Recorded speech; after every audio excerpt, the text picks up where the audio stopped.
Hi, my name is Debbie Menzel, and the domain for my thesaurus is Gothic rock music in the 1980s. What do you think of when you hear the term goth rock? If you are picturing mopey teenagers wearing black clothes, preoccupied with death, you're not entirely wrong. However, this perception doesn't come close to accurately describing the depth and variety of Gothic rock music and the people who listen to it. So, what is Gothic rock?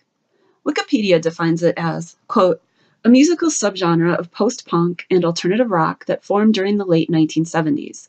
Gothic rock bands grew from the strong ties they had to the English punk rock and emerging post-punk scenes. Proto-Gothic bands include Susie and the Banshees, Joy Division, Bauhaus, and The Cure. The genre itself was defined as a separate movement from post-punk due to its darker music accompanied by introspective and romantic lyrics. Gothic rock then gave rise to a broader subculture that included clubs, fashion, and publications in the 1980s. Unquote. Some common themes include surrealism, obsessive emotions, romantic love as salvation from death and despair, alienation, terror, and scenes of murder and horror from a voyeuristic perspective. There's a strong influence from the horror movie genre, and in contrast to the bleak lyrics, the musical style is typically described as colorful, sensual, and ambient.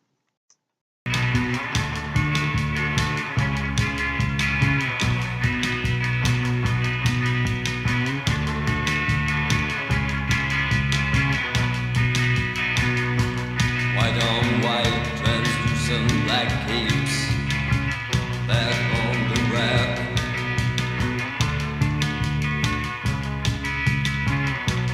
Melody Rose is dead, the bats have left the bell tower. The victims have been bled, red velvet lines, the black box. Melody Rose is dead. That was a short snippet of a quintessential Gothic rock song called Bela Lugosi's Dead by the group Bauhaus. Now, imagine you work at a record store and are trying to catalog the music in your collection. How would you describe this song? What is its theme? These are the questions this thesaurus is attempting to answer. The fans of this genre are well versed in the music and use very specific terminology to describe it. This thesaurus can help catalogers select the terms that are in line with what subject matter experts expect. Literary warrant was used to select the terms for this thesaurus. 3 sources were acquired, 2 academic journal articles, and 1 book. Each source was read in its entirety, and frequently used terms were extracted. These terms were then compared from source to source and pared down to a set of terms that occurred in multiple sources and which covered a wide variety of ways to describe the music. The terms selected naturally divided themselves into 3 areas: words describing the music and songs, band and artist names, and song and album names. Due to the project restrictions and to narrow the terms down to 50 or less, the terms describing the music and the songs were chosen, and the other terms were excluded. This allows the thesaurus to be very specialized. Ideally, this thesaurus could be expanded to include the other terms so that it would be most effective for the intended audience.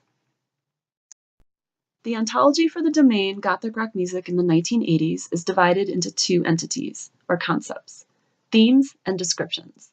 Underneath these hierarchies, the terms were divided into facets covering the attributes feeling, mood, sound, and genre. This slide shows a visual depiction of the themes and its related terms, color-coded by facet.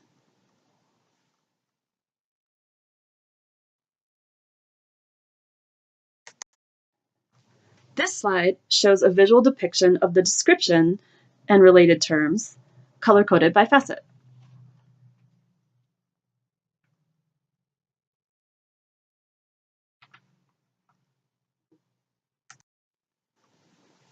This slide is a visual depiction of the full hierarchy.